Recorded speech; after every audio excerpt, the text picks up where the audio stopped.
Professor Hay. Hi. I was asking you about Liverpool and your work there from 1987 onwards.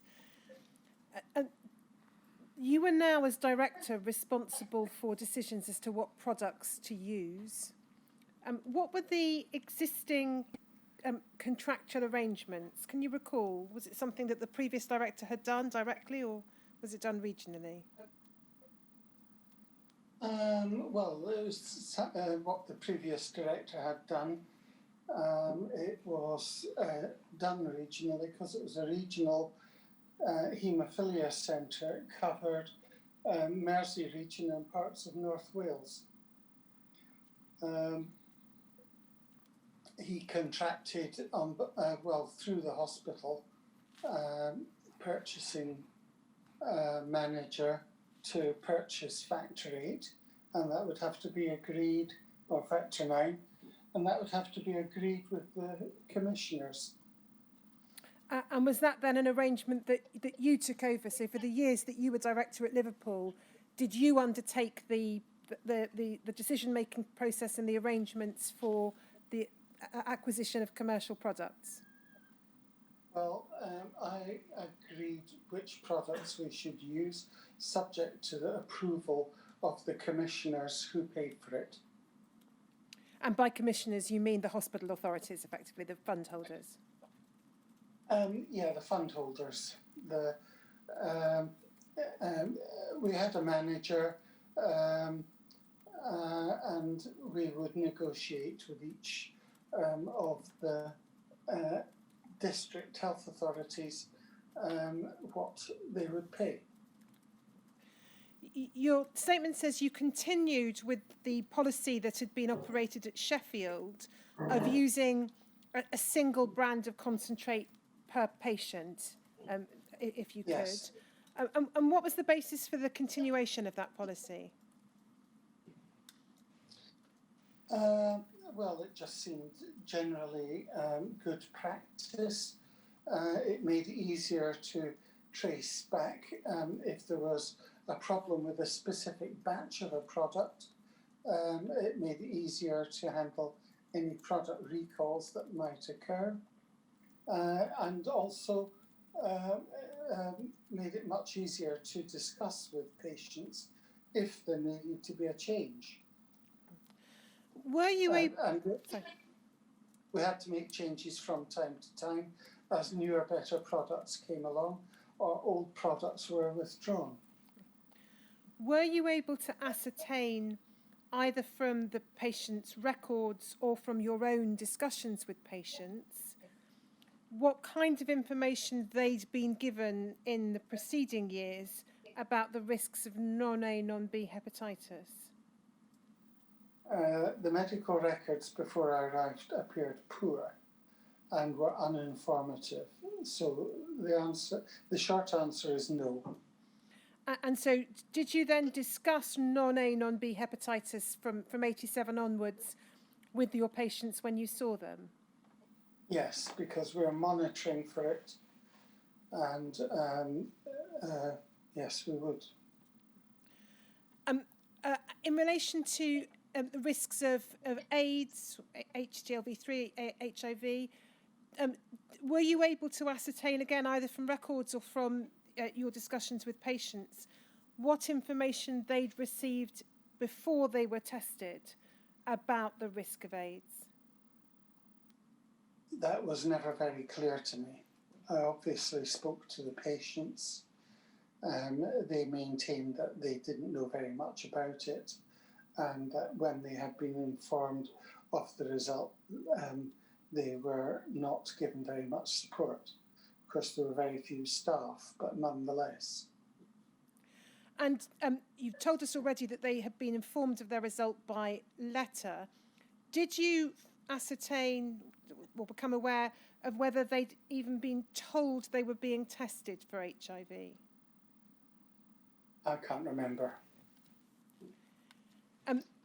Was there any system of stored samples at Liverpool? Before I arrived, there had been, apparently. and I made specific inquiries about that with Dr. McVerry without any result. I suspect that some of the patients were tested from stored samples, but I was never able to obtain the results of those tests.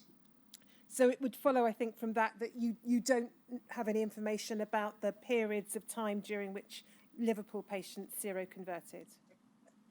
Oh, that's right. That's why I made those specific inquiries. There was nothing left for me, and he didn't answer my letters.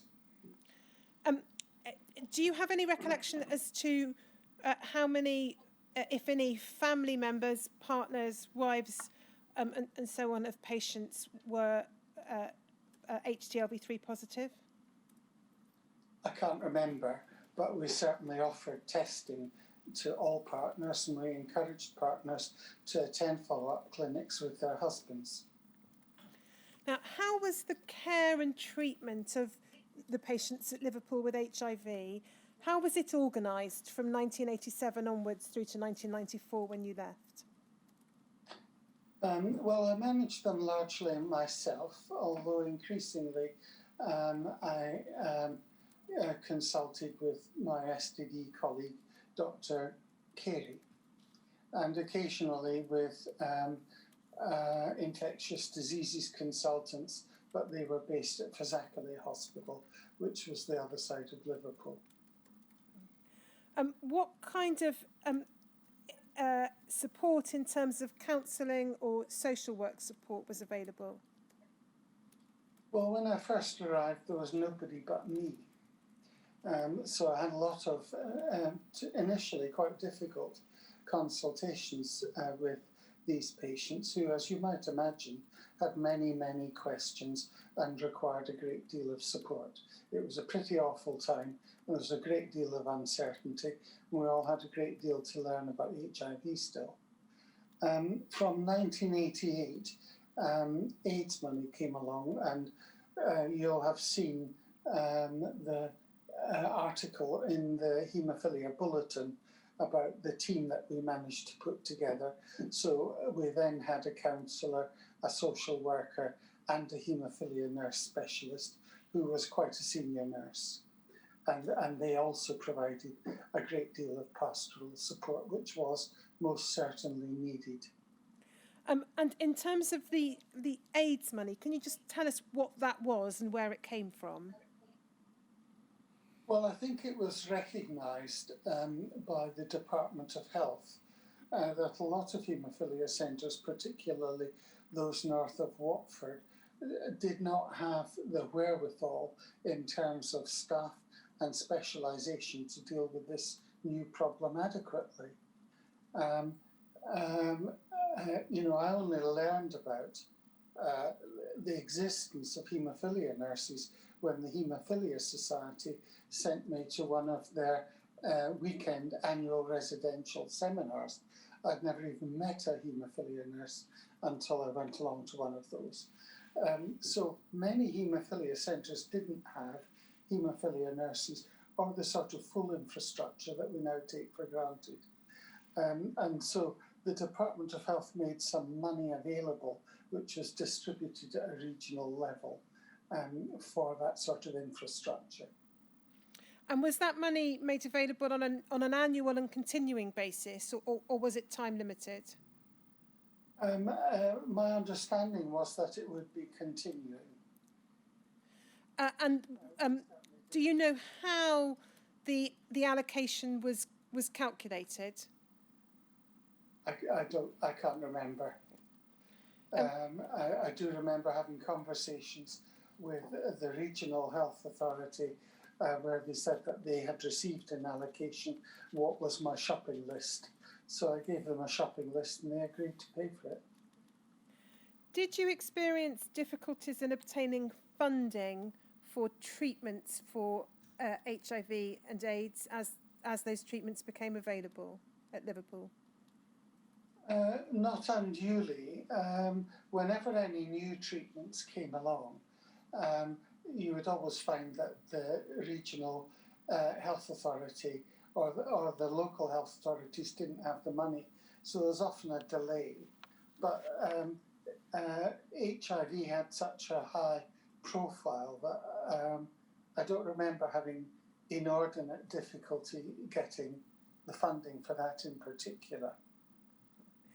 Now, Hcv testing became available whilst you were still at Liverpool. As far as you can recall, when did the process of testing for hepatitis C start, and for how long did it go on? It started when the second generation hepatitis C antibody test became widely available, which would have been during the course of 1991. Since the testing was not clinically urgent, and so the patients weren't all brought in a big wave, but tested at the next follow-up clinic, and then they would be informed of their result at the follow-up clinic following that. So unless, of course, they wanted to know the result more quickly. Had there been any use of the first generation of tests by you at Liverpool? No.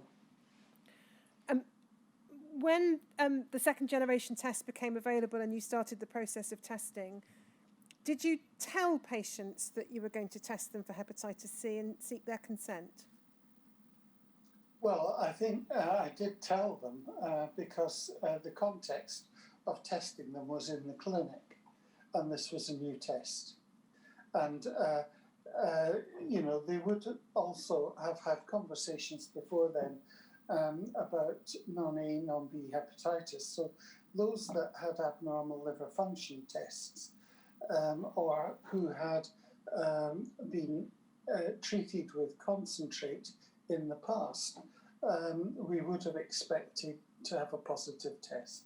Because this is an antibody test, it doesn't tell you whether you've got hepatitis C, only that you've been exposed to the virus at some stage in the past. So you would say to them that you wanted to test them for hepatitis C, and you would say to a lot of them that you would expect the result to be positive. There were some where you didn't know whether it would be positive or not, and those were the patients who had been very infrequently treated in the past. You've described that bit as being a process that was undertaken at the regular outpatient's appointment. So a patient would come in for a scheduled appointment, you'd arrange the hepatitis C test, and then you'd tell them the results at their next appointment. What about those who were not attending for regular appointments because, for example, they were infrequent bleeders? Well, they were brought up to clinic once a year at that time. Of course, now we follow more and more of them by telephone, but they were brought up once a year. And so it would take longer to test them, but over a 12-month period, you would have picked all of those up. Can you recall whether there was a cohort of patients who you were unable to trace, who were effectively lost to follow-up and untested? You find that in every centre, and we would chase those up very actively, particularly when we're wanting to test them for hepatitis C or any new agent for that matter. And then when patients were given their results, those who had tested positive, what information at that stage, 1991, 1992, did you provide to them about the significance of the positive diagnosis? Well, you would have already made some sort of assessment of their liver disease. These are, if they had chronic transaminitis indicating chronic liver disease, they would have had things like liver ultrasound and so on. And so you would be in a position to say whether they had probably or not got severe liver disease or not. And you would have indicated to them that a proportion of patients can go on to develop cirrhosis or hepatic carcinoma. But was still the minority of patients, that other patients go for a very long time without progressing, and that in general the rate of progression is relatively slow. Some people don't progress, and that we would have to monitor their liver disease, that they might need to see a hepatologist, and that we were beginning to experiment with treatment to eradicate the virus. The first treatment that was available was interferon. Were you using interferon for your patients at Liverpool, so prior to 1994 when you moved on to Manchester? Yes, once it was licensed. So it wasn't used on any kind of named patient basis, only when it was licensed. Were you involved in any clinical trials of interferon? No, I didn't participate in any of the trials. I only used it when it was licensed. Can you recall what information you gave to your patients at Liverpool about interferon, both in terms of what was understood to be its prospects of success and in terms of side effects?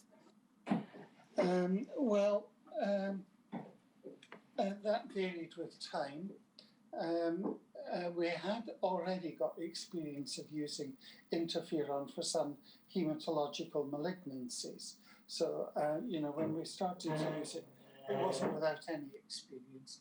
And interferon on its own was often not too badly tolerated.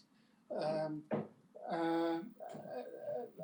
should emphasize the not too badly, because most people got flu-like symptoms and fatigue.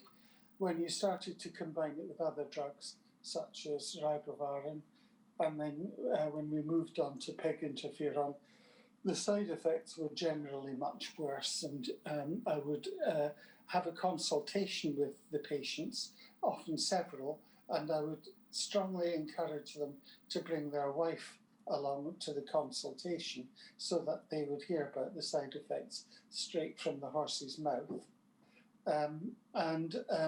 I would warn them that depression was an extremely common side effect and sometimes persisted for weeks or months after the treatment finished, that most patients suffered serious fatigue during the course of the treatment. Some lost weight, and that it was extremely common for the patient, however sweet-natured they might have been before they went on to treatment, to become extremely tetchy and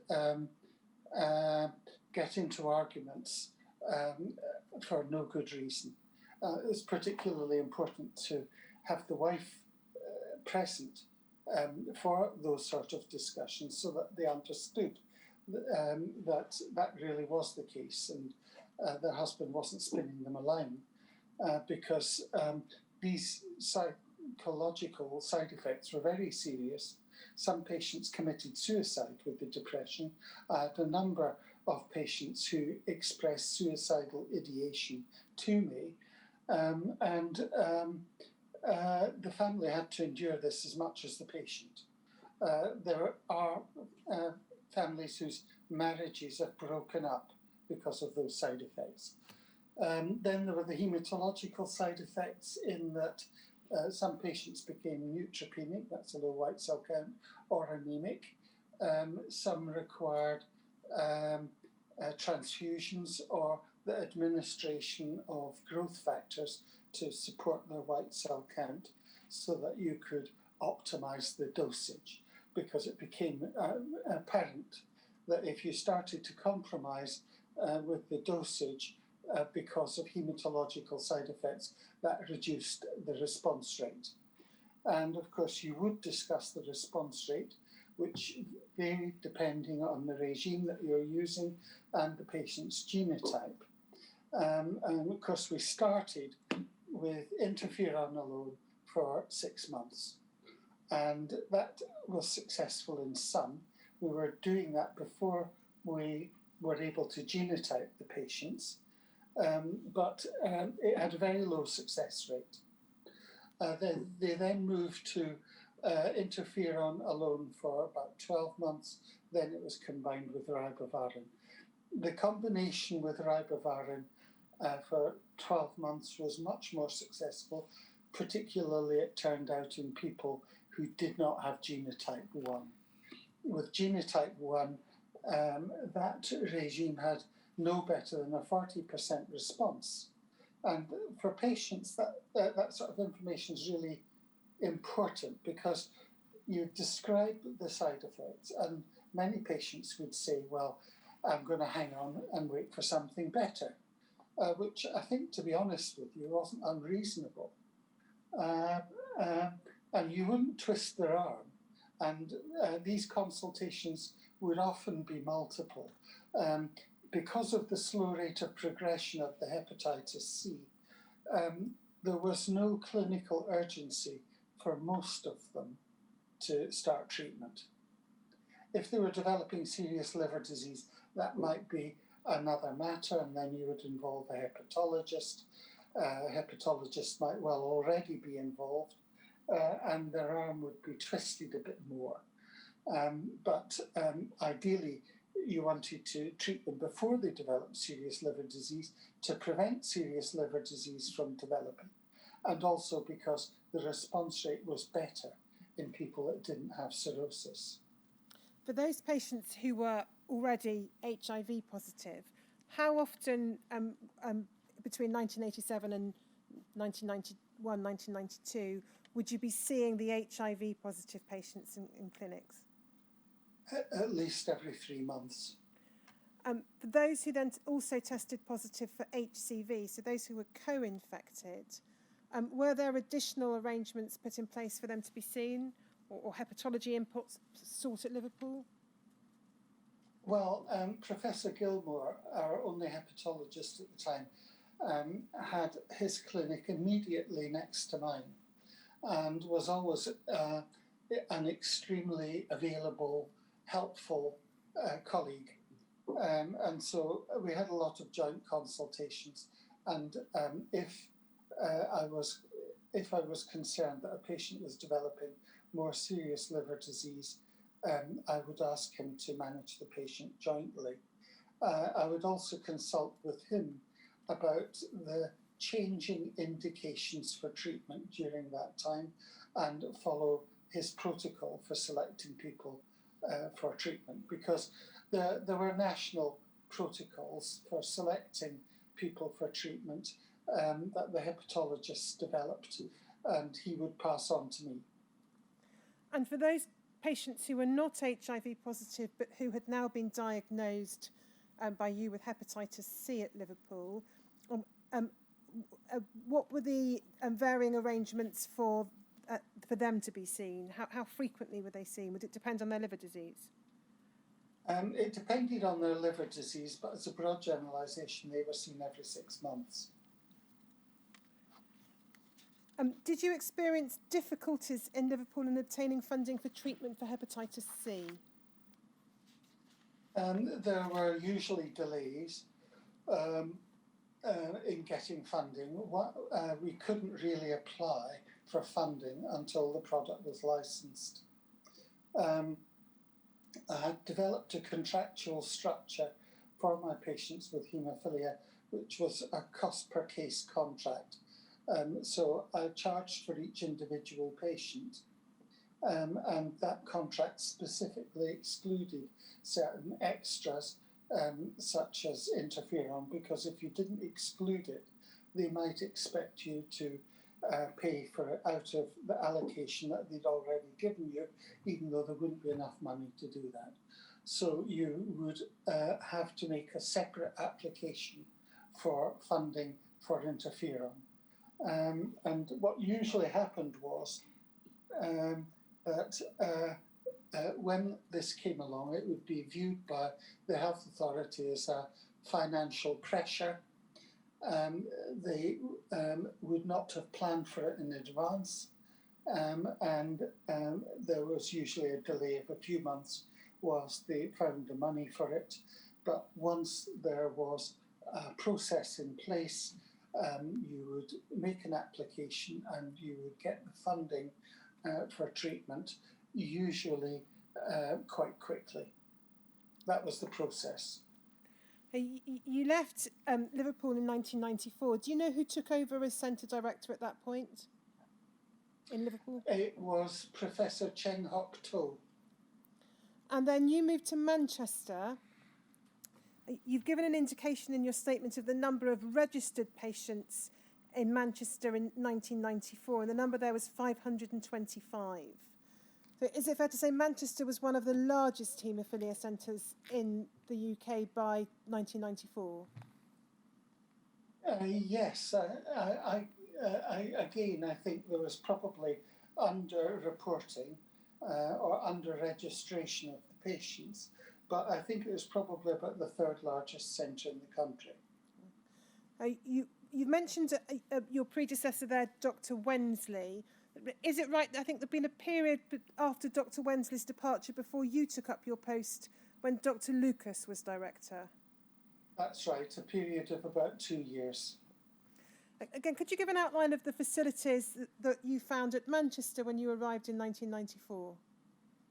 There was a small haemophilia centre attached to the laboratories, which included a storeroom, an office, 2 consulting rooms, and a waiting area. And in terms of staff, there was a nurse counsellor, 2 other haemophilia nurse specialists, and that was it. Oh yes, a clinical assistant. Do you have any knowledge of what the approach to treatment had been at Manchester prior to the universal availability of heat-treated concentrates in the mid-80s? I think in Manchester they had been particularly slow to switch people to home therapy. I have patients who say that they hadn't had concentrate until 1982. And they had had a strong preference for BPL products. Dr. Wensley was joint employed by the transfusion service, and only 50% employed by Manchester Royal Infirmary. They had used cryoprecipitate more than most centres for longer than most centres. Do you have any sense of how much commercial concentrates have been used, a rough proportion as between NHS and commercial in the early 80s? I don't know, I'm not sure. And did you have any sense when you arrived there of what the centre's approach had been to the response to the risk of HIV and AIDS? Well, I get the impression that Dr. Wensley was quite careful about this. He had, after all, been probably the only clinician in the country to have used porcine factor VIII in a patient lacking an inhibitor to minimise that risk. And he had their whole approach to therapy was very conservative. And that continued to be the case to the extent that one of the things that really worried me when I took over was that I could see that despite having being the third largest haemophilia centre in the country, its budget was tiny, and the patients were using an average of only 25,000 units per patient per year for severe haemophilia. Now, that compares with about an average of 300,000 units per patient per year today. But even back in 1994, it was by a margin the smallest amount being used. And was there any bank of stored samples, plasma samples at Manchester? None that I was aware. I believe that they had stored samples at some point, but I wasn't aware of any when I took over. And what, if anything, did you learn about how patients at Manchester had been informed of their diagnosis with HIV? Well, again, I was led to believe by the patients that they had been informed by post. And do you know whether those patients had been aware that they were being tested for HTLV3? I'm not sure about that.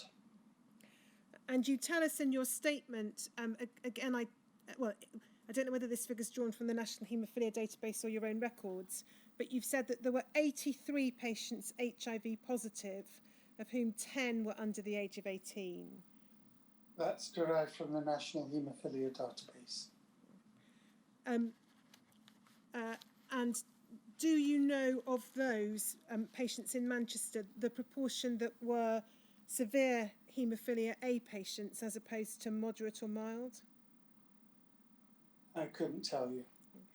And do you know how many haemophilia B patients were infected with HTLV3?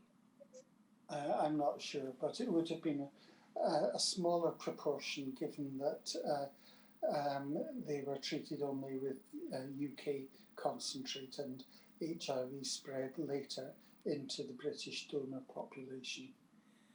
And do you know whether any work had been undertaken in Manchester to ascertain the dates of seroconversion? Yes, this was in the notes, and it was apparent for some patients. And when they were told about their HIV or had subsequent discussions with my predecessors, they were told when they had been infected. Do you know what the date range was? It was mostly 1981 through to 84. And do you know whether there had been any seroconversions at Manchester on heat-treated products? I don't think so, but I would not swear to it. I don't think any of the products that had been known to transmit HIV after heat treatment had been used in Manchester. Were there partners or other family members who had been infected with HIV at Manchester? Yes. Do you recall roughly how many? A handful. When you arrived in 1994, how had the care and treatment of the patients with HIV been organised? In various different ways. Dr. Wensley and Dr. Lucas looked after the bulk of them. Some patients had gone to a small handful had gone to North Manchester, where they have infectious diseases doctors with an interest in HIV. And what arrangements did you then follow for over the next few years from 1994 as director? Well, the patients who attended North Manchester continued to do so. The patients left in Manchester, I continued to look after, increasingly with input from STD as the subspecialty of HIV specialist developed, and then we developed a joint HIV clinic, particularly once HIV treatment became a little bit more complicated, because in the early days there were only one or two drugs, and then more drugs came along, and to start with they were all reverse transcriptase inhibitors, which all working in the same way.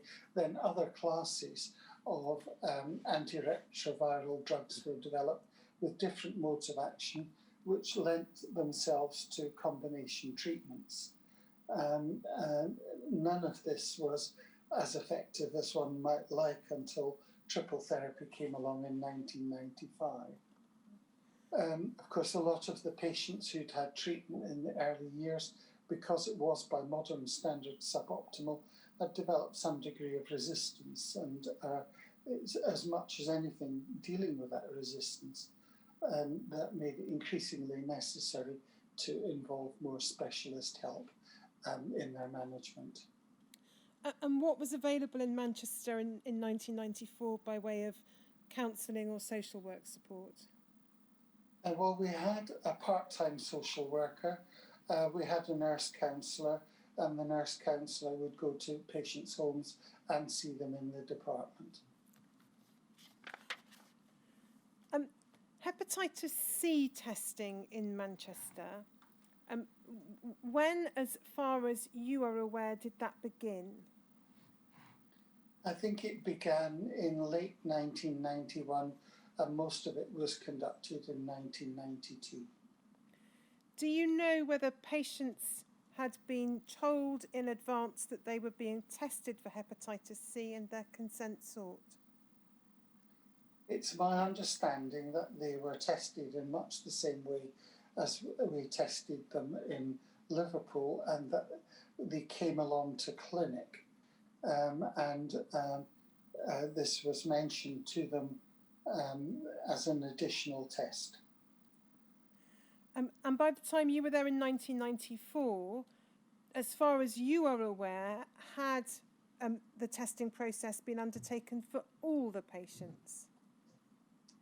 I assumed that it had not been conducted for all the patients, and I reviewed that each time I saw a patient for the first time. And so were there patients? Sorry, there were patients referred in to me also from other centres where I had assumed since, I'm thinking about 1980s,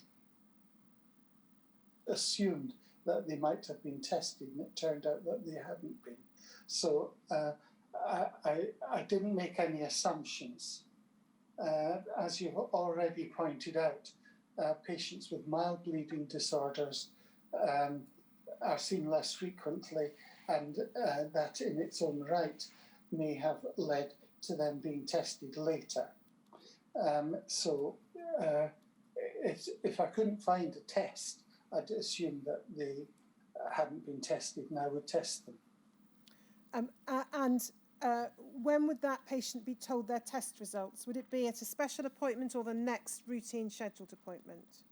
You could discuss that with the patient and at the consultation, because as I think you'll have noticed from my statement, when I arrived, I discovered that the mild bleeders were not followed systematically. And this was quite a common practice back in the day. It was never my practice or the practice in any haemophilia centre I'd ever worked in. But in many cases, because they only need attention every few years, they would be told their diagnosis and said, well, if you need surgery or you need advice, contact us and we'll see you. Whereas the problem with that was that you'd suddenly get a communication from a surgeon in some hospital without a haemophilia centre who wanted to operate on one of your bleeders whom you didn't know because they hadn't been seen for 10 years. So I sent an appointment for all of these patients. And of course, everyone moves an average of every 7 years. And so we didn't have current addresses for a lot of these patients. So it was quite a struggle to bring those patients in. And they needed chasing up, partly because things had moved on and partly because they needed to be tested. And in some cases, you couldn't make any assumptions about HIV either. I don't think I picked up any new HIV positives in that way, but we certainly picked up some who had hepatitis C. When you ask those patients, what have you been treated with in the past, they'll say, well, I had an injection of some clear fluid back in 1972, but I can't remember what it was or I never knew. And so you couldn't make any assumptions about what they'd been treated with, and had to assume that if they'd had any sort of treatment, it was potentially infectious, and so you just tested them all. And what information would you then typically give a patient who you were telling for the first time at Manchester that they had hepatitis C? Well, I would already have had a conversation when I tested them, particularly if they were one of the mild bleeders who hadn't been followed up, because those patients would have had zero awareness of hepatitis C. So they really would need a conversation about, I'm going to test you for hepatitis C. From what you've told me of your treatment history, I either think the risk is very low or I don't know. I would arrange to see them sooner, not in 6 months' time, and maybe in a couple of weeks if they were clearly anxious about it. Whether at Liverpool or Manchester, these kind of discussions with patients about testing them for hepatitis C and then telling them their result and giving them information about their condition, would those typically be recorded by you in their medical notes? Well, they might be very briefly. I have to admit that I've never been good at writing in the notes. And my letters are usually more informative and would often be copied to the patient. What approach did you take, whether at Liverpool or at Manchester, in terms of notifying patients' GPs of their diagnosis of either HIV or hepatitis C?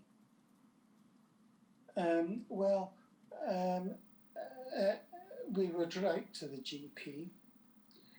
In the case of HIV, it was considered very sensitive, so there were conversations with patients about whether to write to their GP or not. Almost none of them would object to you writing to the GP, and we would argue, well, not argue, but we would discuss with the patient that the GP might attend them in an emergency and would really need to know.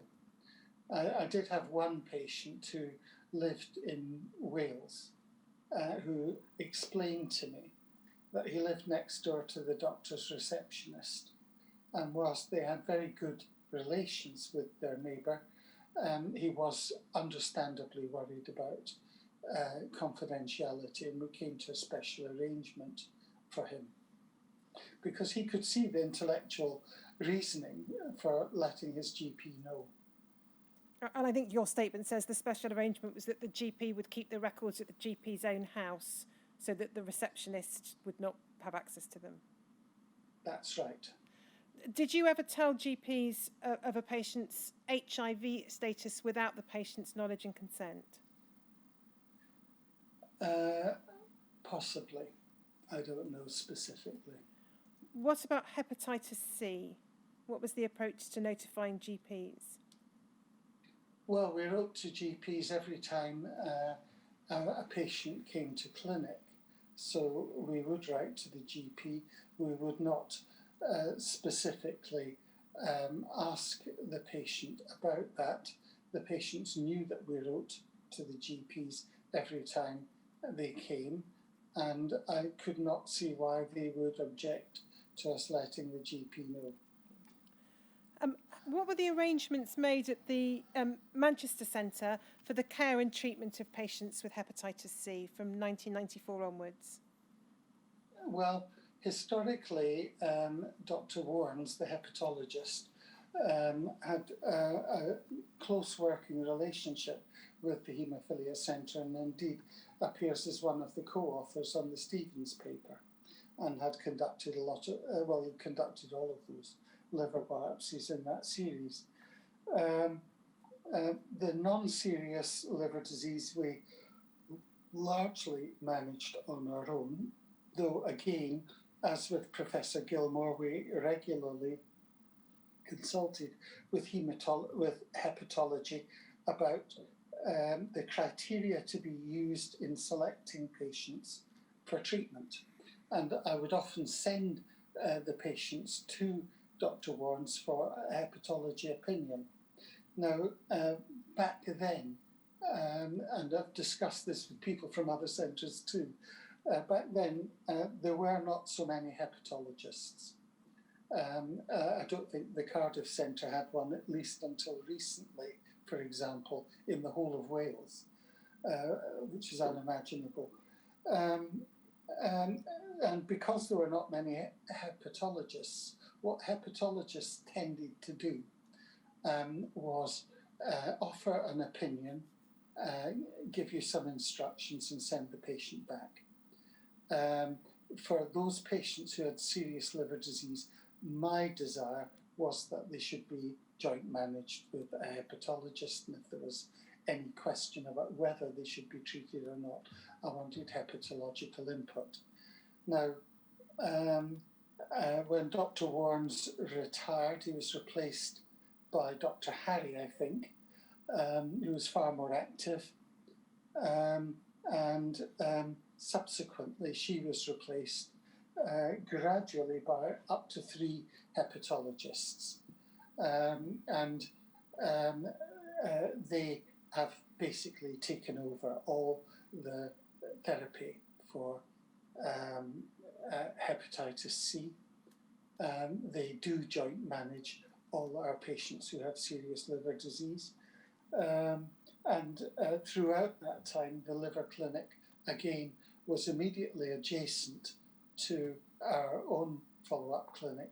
So the patients would often come along to both clinics the same afternoon, and we had it was easy for us to have joint consultations. Throughout that time, we had a very close liaison with hepatology. I think if we put one document on screen, Seamus, it's BART 40735, please.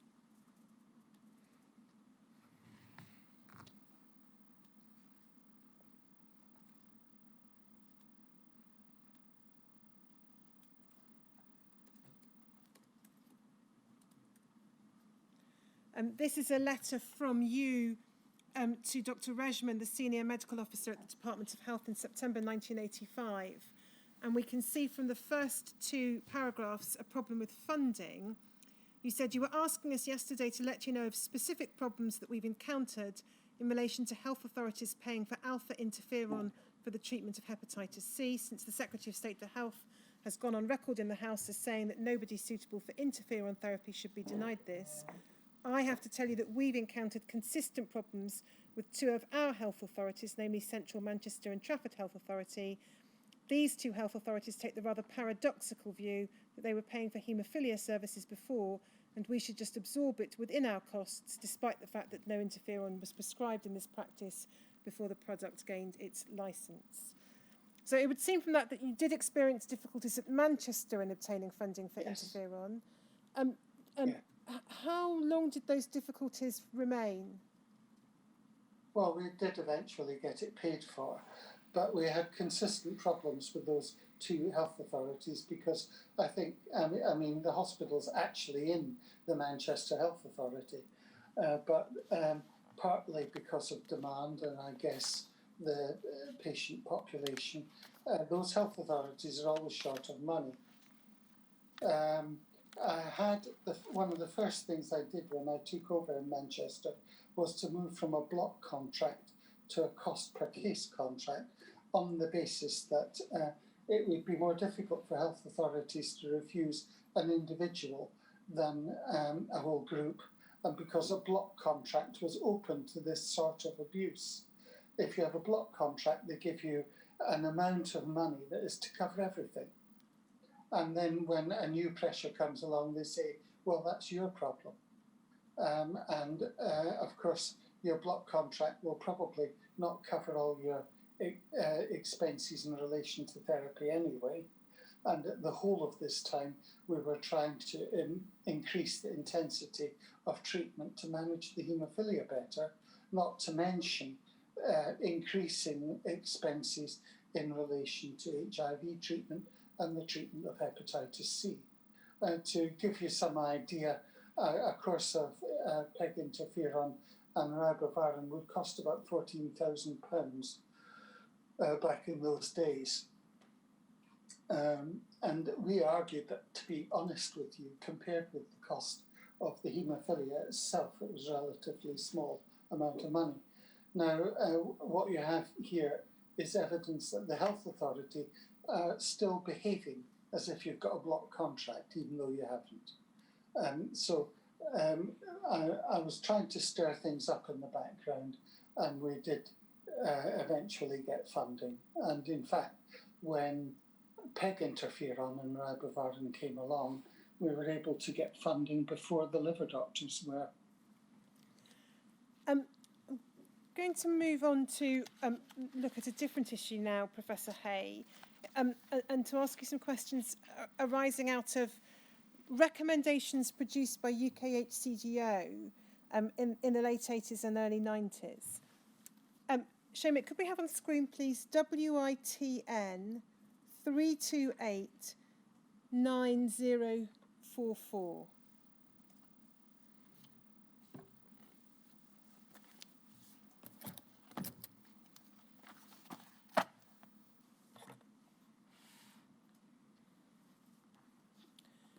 And if we zoom in on the first half of the page, please.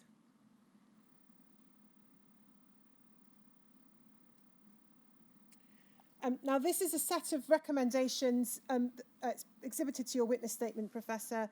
This is from 1988, and it's the UK HCDO's, or the Reference Centre Director's, recommendations on choice of therapeutic products. And I just want to show you a couple of passages and then ask you a question about them. So in the first paragraph, last sentence, it says, whilst it is clear that risk can never be completely eliminated, major advances have been made in risk reduction, and physicians are faced with the problem of choosing between therapeutic products of possibly differing risks. The purpose of this paper is to present a consensus view of the UK Haemophilia Reference Centre Directors on the relative merits of therapeutic products. And then it says that the intention is to update recommendations. And then if we go to the bottom half of the page, please. It says this: it must be emphasised that our opinions about the risks and therapeutic efficacies of different products are based on evidence which is often incomplete and in many cases unpublished. Despite these problems, physicians necessarily have to make therapeutic decisions in the best interest of their patients within the resources they have available. It has always been the case in the UK that such decisions have often had to be made without guidance from the regulatory authorities.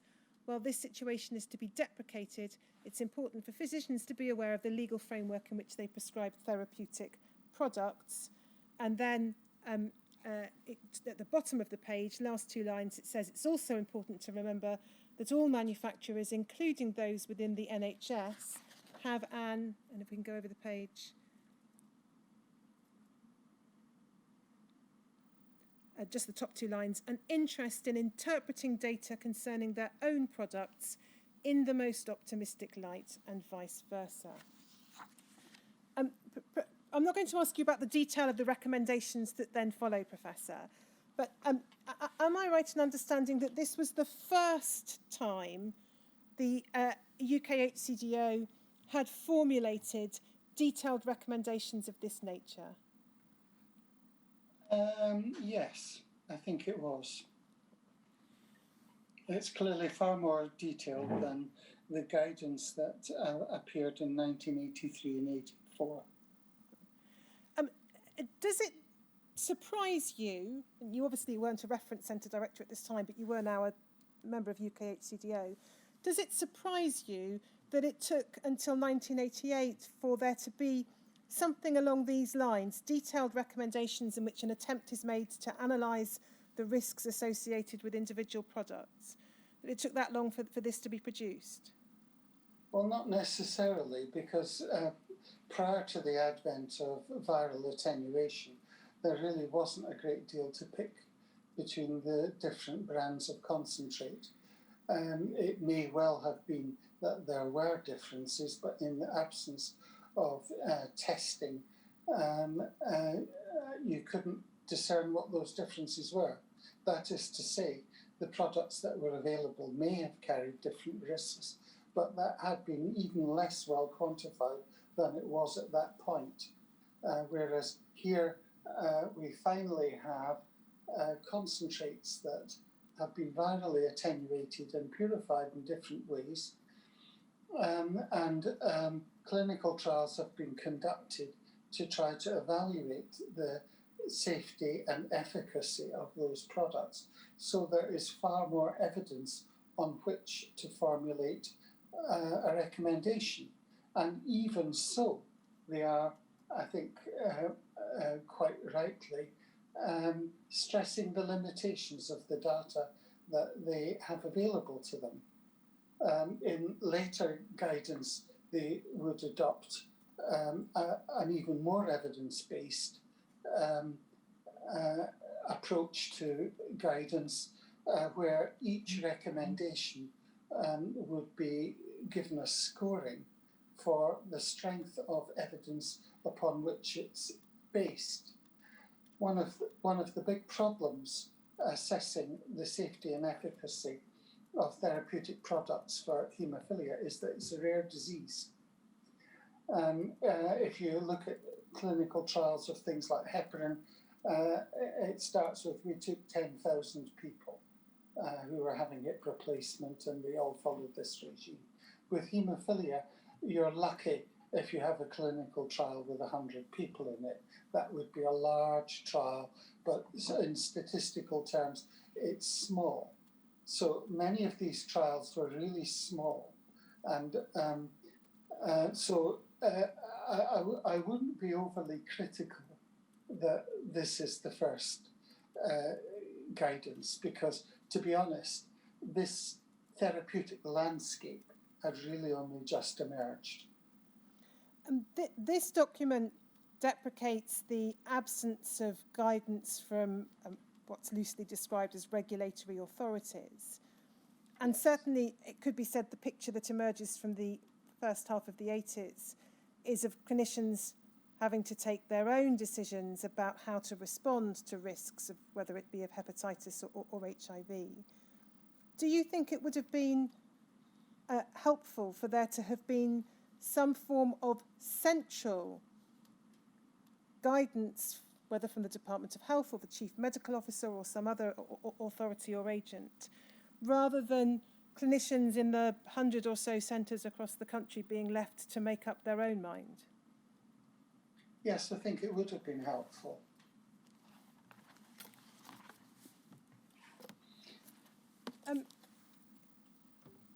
Some of the documents that we've seen, and you've touched on it in your statement, refer to a debate about the use of high purity products and the availability of funding for such products.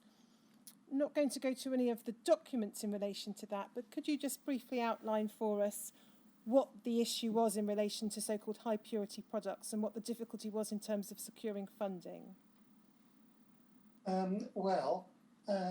In the early days of HIV, when we didn't have a test for HIV, patients were being monitored clinically because it was a clinical diagnosis. But in the laboratory, there were one or two surrogate tests you could do. You could test their CD4 count, the T helper cells, and the lymphocyte count, and the blood count in general. Now, when a test emerged, it became obvious that some of those patients that we'd been monitoring in this way, not knowing whether they had been infected with AIDS virus or not, nevertheless had a low CD4 count. And so there was a lot of debate about that. And I published the odd paper about it. It was concluded that it was probable that there were contaminants in the concentrate, maybe immunoglobulin, perhaps other growth factors, that interfered with the immune system in a non-specific way. When higher purity products came along, they noticed that they didn't seem to cause this problem. The higher purity products were developed partly because we wanted the product to be as pure as possible anyway. If you looked at an old-fashioned bottle of factor 8 from the days of intermediate purity. It'd be a bottle about this size with 250 units in, a great big cake of protein at the bottom. And if you were able to take out all the spare bits that you didn't want, it would look like an empty bottle. The factor 8 in that was just a trace. All the rest was fibrinogen and immunoglobulin and goodness knows what else. The high purity was developed partly because we wanted purer products, but also because they realised that one of the problems, heat treating and so on, was it was a low purity product. And if you had a high purity product, you could virologically treat it more aggressively. So that's why it was developed. But then with all this background of immunological abnormalities in people who didn't have HIV, they began to wonder whether it would make a difference to the progress of HIV. And there were one or two studies that were done that suggested that patients treated with high purity factor 8 progressed in their HIV more slowly. And so that was the big rationale. There were a number of reasons for wanting to adopt these products. We suspected that they might be virologically safer. They were certainly easier for the patients to use, being high purity, smaller volume, quicker to dissolve. The patients liked them. And finally, they might have clinical benefits for people with HIV. So I certainly canvassed for that. And I think you did introduce, or you were able to introduce high purity products at some stage when you were in Liverpool. Yes, I was able to do that quite quickly. There was very little resistance from the commissioners. The difficulty was, I think the first product that came on the market was monoclate and mono9 from Armour. One other thing they did at the same time, which is of interest, I think, to the inquiry, was that they obtained the plasma only from the American Midwest. They stopped obtaining plasma from California and New York because those were HIV epicenters. The equivalent in the UK would have been if they'd stopped obtaining plasma from London, but I don't think that was ever very actively discussed. Anyway, yes, so I managed to get them. And when I moved to Manchester, we switched over very quickly. And without going into the detail of what we see in a number of the documents, some centres had great difficulty, it seems to be suggested, in obtaining the necessary funding to use high purity products or to do so as quickly as they would like. Yes, that's right. I think the difficulty is that, to be honest with you, the evidence that it influenced the rate of progression of HIV was not strong. Some of the evidence, if you'd taken it to its logical extreme, would have implied that we should give this high purity factor 8 concentrate to people who'd acquired HIV in other ways and who didn't even have haemophilia, because they seem to progress more slowly than any other group. In terms of hepatitis B, to what extent at Sheffield, Liverpool or Manchester did you encounter patients who had hepatitis B and required treatment? Well, in all of those centres, we had a handful of chronic carriers. I actually needle stuck myself from one of them and had to have immune globulin. There were not many, because although a high proportion of the patients, particularly with severe haemophilia, had been exposed to hepatitis B through their concentrate. I think in my report I quote the figures from my MD thesis, where I found that 80% of the patients in Sheffield with severe haemophilia had been exposed to hepatitis B, and 40% of the non-severe patients. But fortunately, with hepatitis B, the chronic carrier rate is quite low. Only 5 to 10% become chronic carriers. Most get over their infection and it resolves. And it's only the chronic carriers who have the propensity to develop chronic liver disease. And did you have responsibility for the care of any patients who did develop chronic liver disease as a result of hepatitis B? Yes, at least one of them underwent liver transplantation in Manchester. Treatment of using interferon and various other agents with hepatitis B started probably earlier than with non-A, non-B hepatitis.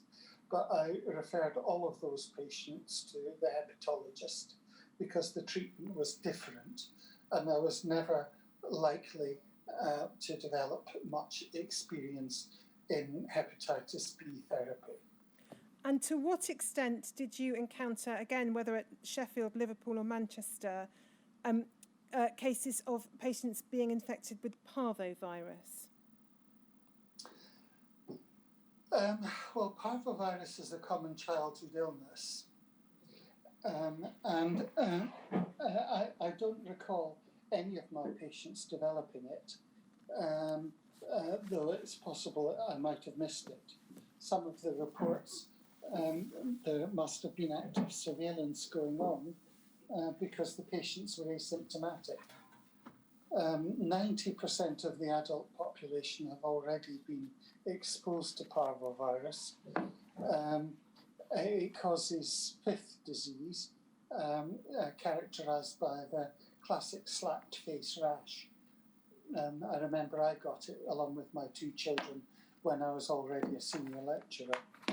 It can be a nasty illness if you get it in adulthood because you can get transient arthropathy.